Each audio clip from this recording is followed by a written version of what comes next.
It is 1898 in rural southern Russia. Ailing Professor Alexander Serebryakov and his young, beautiful second wife, Yelena, return to the family estate. His daughter Sonya and brother-in-law Uncle Vanya, who secretly yearns for Yelena's affections, try to manage the estate despite the Serebryakovs' city habits of eating and sleeping odd hours, excessive drinking, and constant complaining. Dr. Astrov, a handsome local physician and nature lover, usually visits the estate once a month. Yet since the arrival of Yelena and the professor, he comes every day, to Sonia's delight. What is it that draws him to the estate? The mosquitoes? The hot, lazy summer days? Or the colorful, fragrant flowers? Act 2, Scene 1. Late July, after midnight. The drawing room. A storm is brewing. The professor, frail and in constant pain with his gout, can't sleep, keeping the rest of the house awake with his prattle. What's that? Sonia? It's just me. Oh, Leonochka, it is you. This pain is unbearable. Your shawl has slipped. Let me shut the window. No, leave it. I'm suffocating. I dreamt just now that my left leg belonged to someone else. I don't think it's gout. It's more like rheumatism. What time is it? It's 12:30. I'd like you to find Batyushkov's work in the library tomorrow. What's that? Find Batyushkov tomorrow morning. Why can't I breathe? You're tired. It's the second night you haven't slept. Turgenev had angina. I think I'm getting angina too. Damn it all! Cursed old age! Oh, I've been so hateful in my old age. And I know I've been hateful to you too. You talk like it's our fault. You've gotten older. But you're not an idiot. I've been more hateful to you than anyone.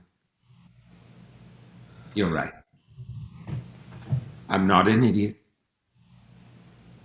You're young and healthy and beautiful. You need excitement. I'm an old dotard, practically dead. I know. It's ridiculous I'm still alive. But soon you'll be free. I can't drag on much longer. You were seriously testing me. Be quiet, please, for God's sake. I know it's my fault. Everyone struggles. Everyone else is so unhappy, but oh, I am so blissfully happy. Right, of course. Stop! You're torturing me. I torture everybody. What do you want from me? Nothing! Don't stop! Be quiet! I'm utterly overwhelmed! It's funny that everyone listens to my old idiot mother-in-law, but the second I say a word, you're all overwhelmed. You can't stand the sound of my voice. What if I am a hateful, selfish tyrant? Don't I have the right to be one at my age? Don't I deserve that? At my age, don't I have the right to be respected? No one is disputing your rights. The wind is kicking up. It's going to rain. Let me shut the window. It's not about your rights. It's not about your rights. I have spent my life working towards the interests of learning. I am used to my library, the lecture hall, the admiration of my colleagues. Now I find myself plunged into this wilderness, this country nature, and I am condemned to see the same stupid people morning and night, forced to listen to their banal conversations. I want to live. I long for success and fame and the vibrancy of life. But here I am, stuck in exile.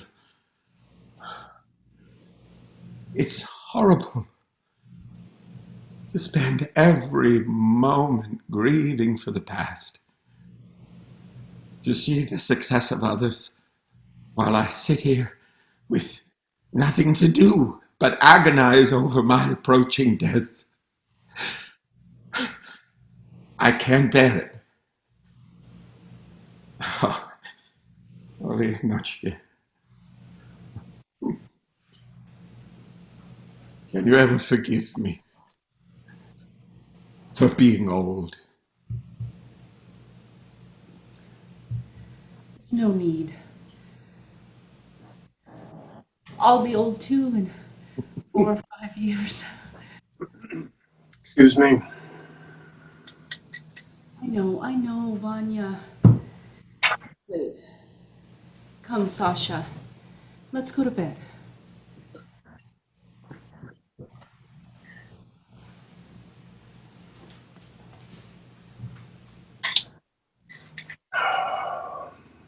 Looks like rain. Sad summer tears. Oh, Yelena, you are my mermaid. I remember when we met 10 years ago at your sister's. You were 17 and I was 37. I was so in love with you. Why didn't I propose to you then? It would have been so easy. Now you would be my wife. We'd have startled awake by tonight's storm, and you would have been frightened, but I would have held you in my arms and whispered in your ear, "Shh, don't be afraid. I am here."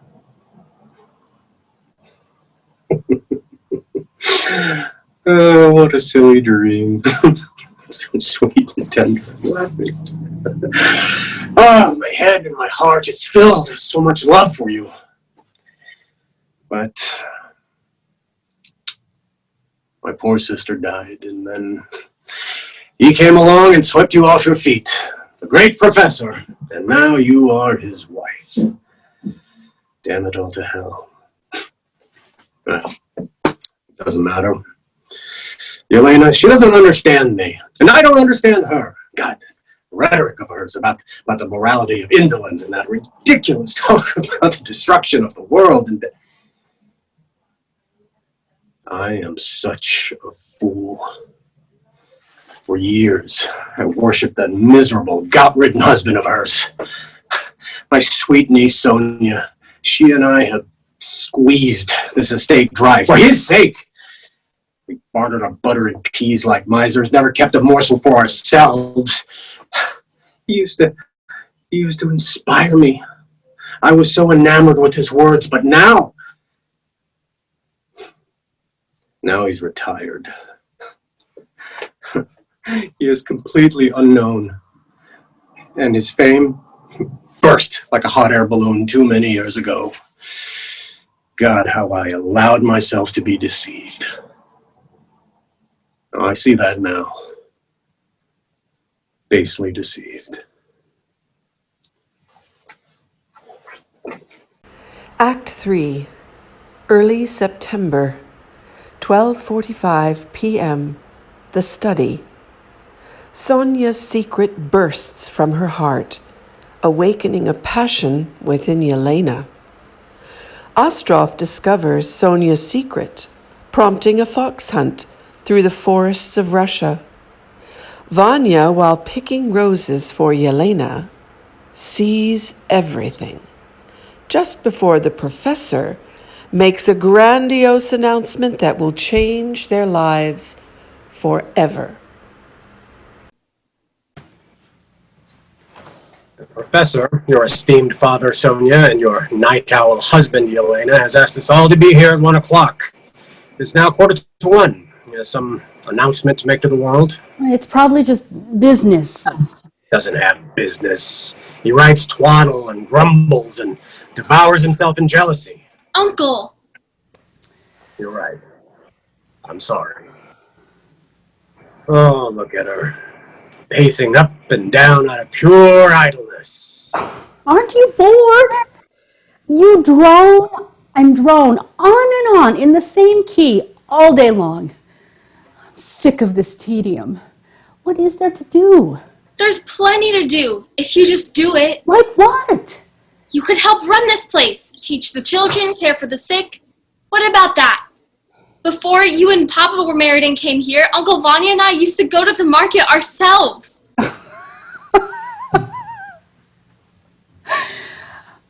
I don't know about such things. And besides, they don't interest me. It's only in novels that women run estates, go out, teach children, heal peasants. How can I do those things? How can you live here and not do those things? If you just did something, you'd get used to it. But you're unhappy and restless and bored, so you pace around here. But your restlessness is contagious. Look at Uncle Vanya. He does nothing but haunt you like a shadow. And I left my work today to come talk to you. I feel so lazy. I don't want to work. Dr. Astrov never used to come here. We had to beg him to just visit us once a month. Now he's completely forgotten his passion for forestry and his medical practice, so he can come here every day. You must be a witch. What? Yes! Yes! You have mermaid's blood. It runs through your veins. You should let yourself go. Give in to your mermaid nature. Let yourself plunge head over heels into love. Leave me alone! I apologize. Forgive me. You would try the patience of an angel. What? I will go pick you some flowers and apologize. Some September autumn roses. Beautiful, sad roses.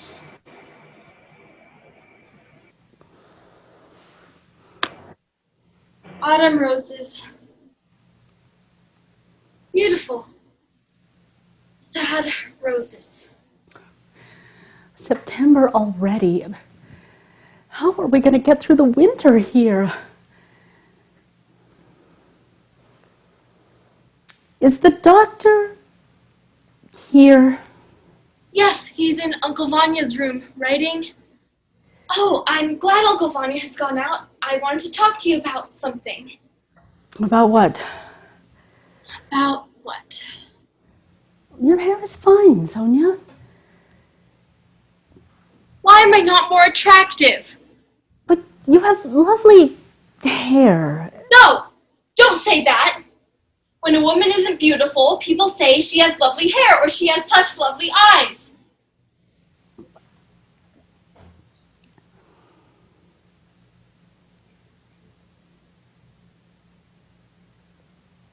I've loved him now for 6 years. Loved him more than my own mother. I hear his voice everywhere, feel his hand in mine. I watch the door waiting for him to come in. He comes here every day, but he doesn't look at me. He doesn't see me. I have no hope, none. Dear God, give me strength. I've been praying all night. I walked right up to him, started talking to him, looked straight into his eyes. I have no pride. Yesterday I told Uncle Vanya I'm in love. I couldn't control myself. All the servants know, everyone knows. And him? He doesn't notice me. He is a strange man. I have an idea. Let me talk to him. I'll be careful, only hint. But how long should you have to live with this uncertainty? Let me. Good. We just have to find out whether he loves you or not. Well, no, Sonia, don't be ashamed. Don't worry. I'll be careful. He won't notice a thing. We have to find out whether it's a yes or a no. If it's a no, he has to go away from here, right? It would be easier to bear then. We won't put it off one more minute. I'll go talk to him right now. He was going to show me some maps. Go and tell him I want to see him. You'll tell me the truth? Of course, no matter what it is. Trust me, sweet Sonia. It's better to know the truth. Yes. All right, I'll tell him you want to see his maps.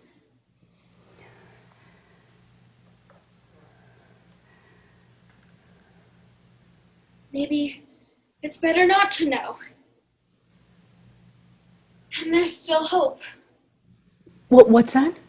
Nothing.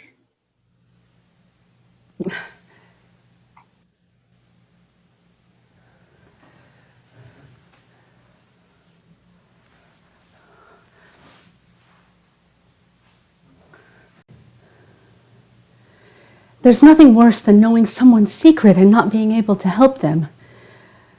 Well, he's obviously not in love with her. She's not beautiful, but she is so clever and pure and good. She would make a wonderful wife for a country doctor his age. But I understand how she feels. She lives here, in this terrible loneliness, with no one around her except these old shadows that moon around talking nonsense. They know nothing. Just eat and drink and sleep. Then he arrives. Dr. Alexander Astrov. So different, so handsome, so interesting, so charming. He's like the moon rising on a dark night. Oh, what it would be like to surrender to his embrace, to lose yourself in his arms.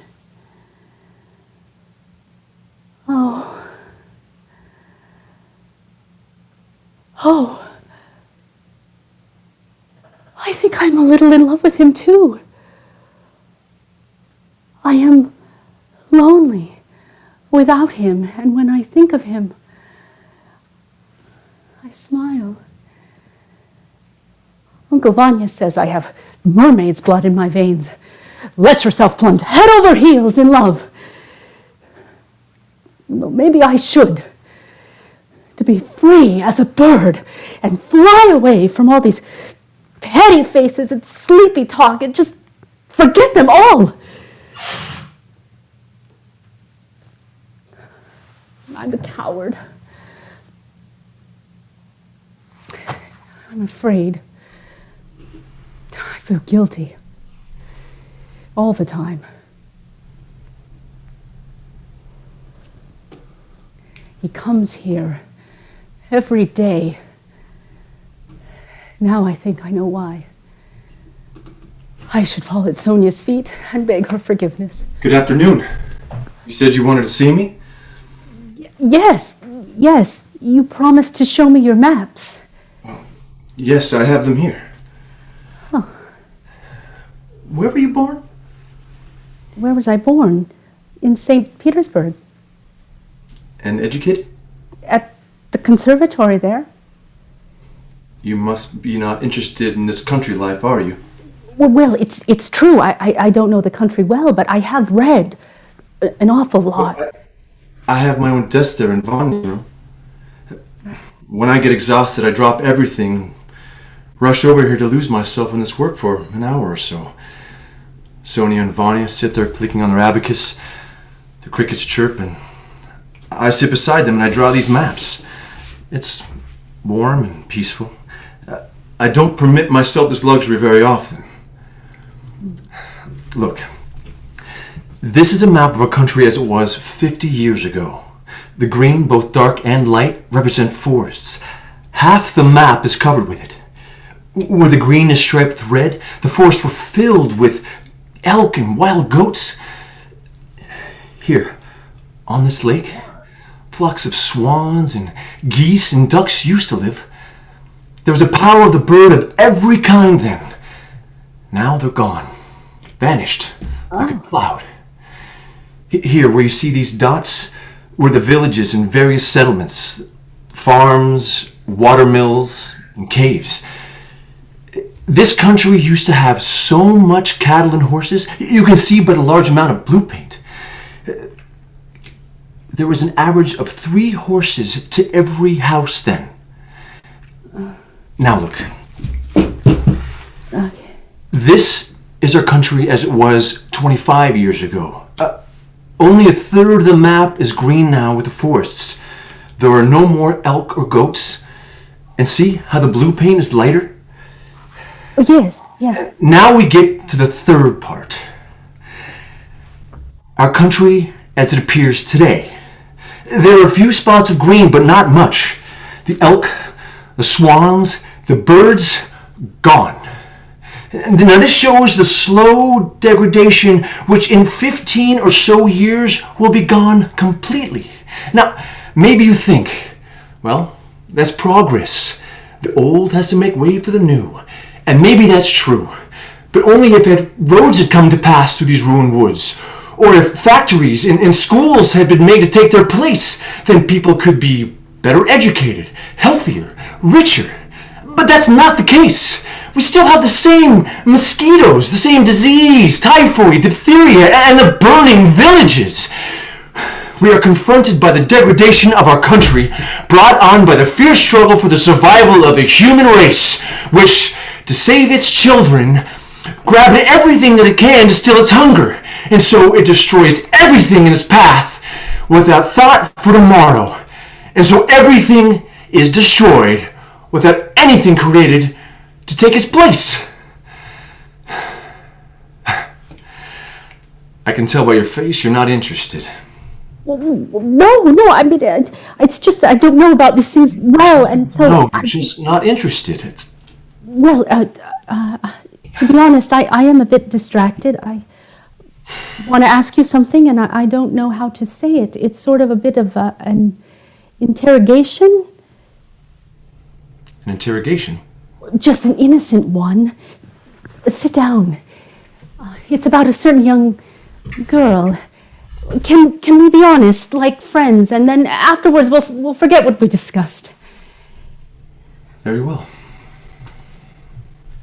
It's about my stepdaughter, Sonya. Do you like her? Yes, I respect her. Do you like her as a woman? No. But just one more thing. I mean, haven't you noticed anything? No. Nothing. You're not in love with her, I can see that. But Sonya is suffering. I mean, you must know that. Please, don't come round here anymore. Well, it's getting late, and I really haven't the time for this. No, dear, this is so embarrassing. I mean, but it's over, so we can just forget the whole thing. I mean, you are sensible, I'm sure you understand. Why am I so flushed? Now, if you had said something a month ago, I might have believed you, but now... Never mind. Of course, if Sonia is suffering... But why did you have to put me through this interrogation?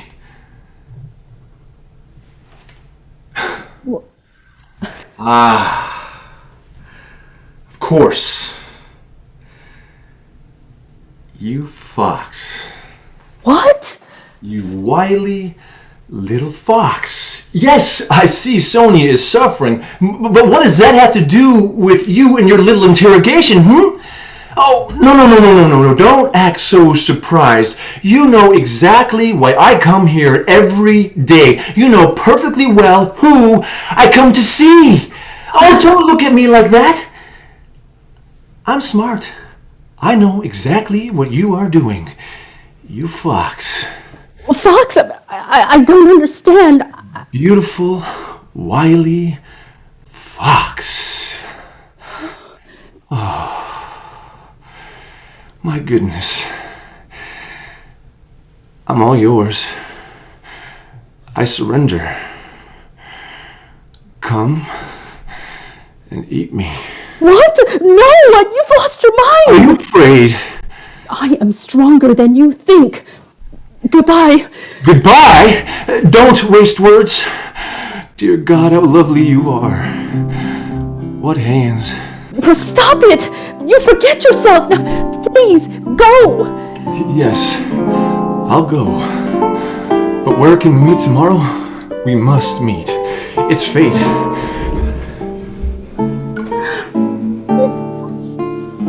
Oh, please, stop. Please, go. Meet me in the forest tomorrow at 2 o'clock, please. Oh my God! No! Please, let me go! Oh dear. Nothing.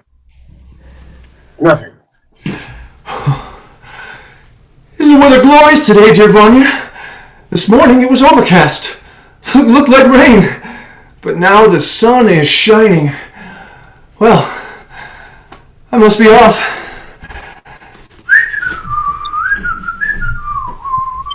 Please, Vanya, do whatever you can. Use all your power to get us away from here. Today, please. Today. All right.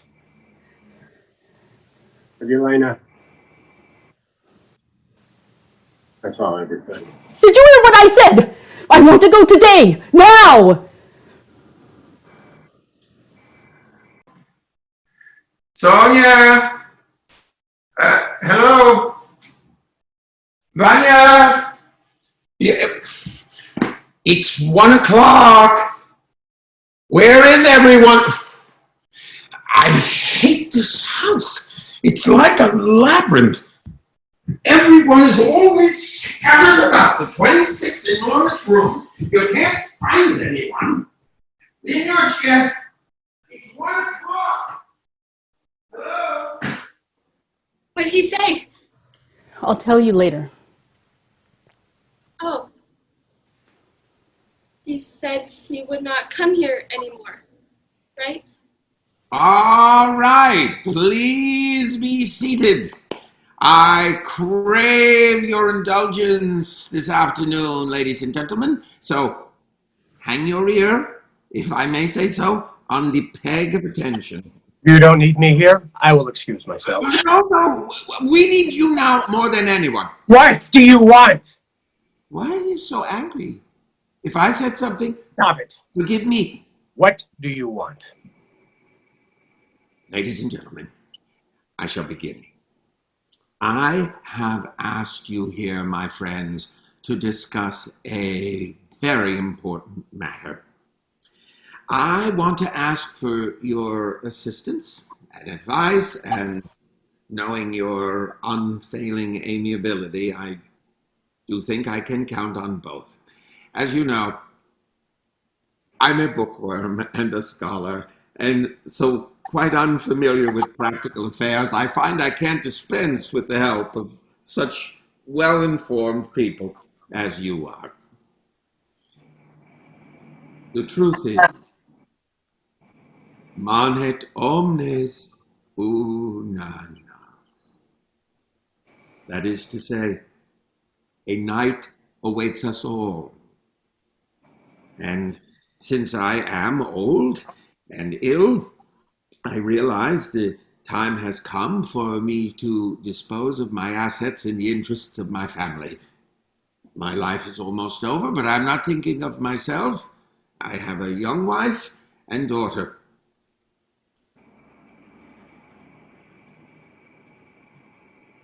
I cannot go on living in the country. We are not made for country life, but we can't afford to live in town either on the income from this estate. We could sell the woods, but we couldn't resort to that every year. So we must find a way to guarantee ourselves a fixed yearly income. With this objective, a plan has occurred to me, which I now have the honor to present to all of you. I'll just give you the broad outline, no need for details. Our estate pays no more than 2% on the money invested in it. So I propose to sell it. Then we can invest our capital in bonds, which will earn us 4 to 5%. We might even have a surplus of several thousand rubles and could buy a summer cottage in Finland. Wait. What? What did you say? I don't think I heard you right. I said we could invest our money in bonds and buy a cottage in Finland. No. Not Finland. Before that. I propose to sell this place. Yes. That's it. You'll sell the estate. Wonderful. Brilliant idea. And where do you propose to put old mother? And me? And where will Sonia go? We'll decide all that later. I can't do everything at once. Well, I've certainly been an idiot. I was stupid enough to think that the estate belonged to Sonia. My father bought it as a wedding present for my sister. And stupid me, I had no idea we were following Turkish law. I thought the estate would pass from my sister to Sonia. Of course it's Sonia's. No one is denying that. I don't want to sell it without Sonia's consent, of course. Besides, I am doing this for Sonia's benefit. Oh, this is incomprehensible. I have lost my mind. I don't know why you're so upset. I'm not saying this plan is ideal. And if you all object, I won't insist. This estate was bought for 95,000 rubles. My father bought it for 75,000. He paid 70 and left a $25,000 debt. This place could never have been bought if I had not given up my own inheritance for my dear sister, whom I love deeply. And I worked like an ox for 10 years to pay off the debt. I wish I never started this conversation. Thanks to my own efforts, this place is entirely clear of debts.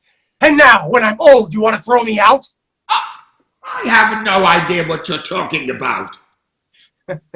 For 25 years, I managed this estate, and I sent you the returns from it like an honest servant. And you have never given me a word of thanks for it, not in my youth or now. You allowed me to take a meager salary of 500 rubles a year, a beggar's pittance, and not once did you think about adding a single ruble to it. How could I know about such things, Vanya? I'm not a practical man, and I don't understand such things. You could have taken all you wanted. What?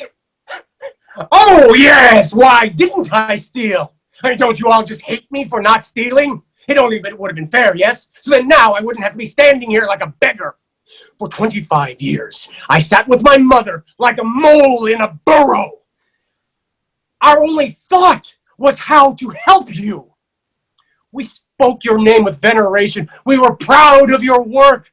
Our nights we wasted time reading your books and papers, which now I loathe. What in God's name do you want? We thought you were superhuman. But now, you write about art, and you know nothing about it. You are a fake. Someone make him stop. Vanya, I demand you stop this. Oh, I am not done! You have ruined my life! I have never lived! My best years, they're gone thanks to you. You are my most bitter enemy. What right do you have to use such language? If this estate is yours, take it! We're leaving now, Sasha. I can't take any more of this. Oh, God, my life has been a failure. Dear God. I can't live under the same roof with him. His room is right next to mine. Let him go stay in the village. What a horrible man. Papa, please. You must be kind and gentle. Uncle Vanya and I are so unhappy. Have pity on us. Don't you remember how Uncle Vanya and Grandma used to copy and translate your books every night? Every single night. Uncle Vanya has worked hard without rest. He never spends a penny on us. We send it all to you. We've worked so hard. I don't know how to say this. Just please, Papa, understand us. You must be kind. Have mercy.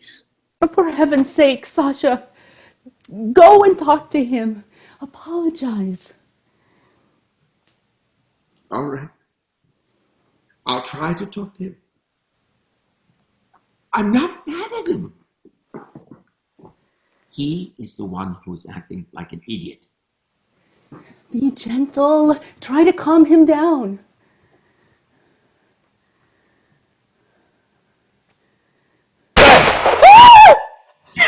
Dear God! Someone grab him! He's crazy! Where is he? There you Give it are. to me. Please, Vanya. Please, Uncle, give it to her. Please, stop. Stop. No. Uncle, no. Ah! Vanya. Damn it to hell. Hell with you. Vanya, please.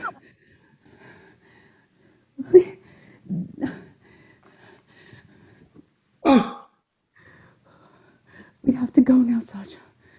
Please. What is to become of me? Dear God, what?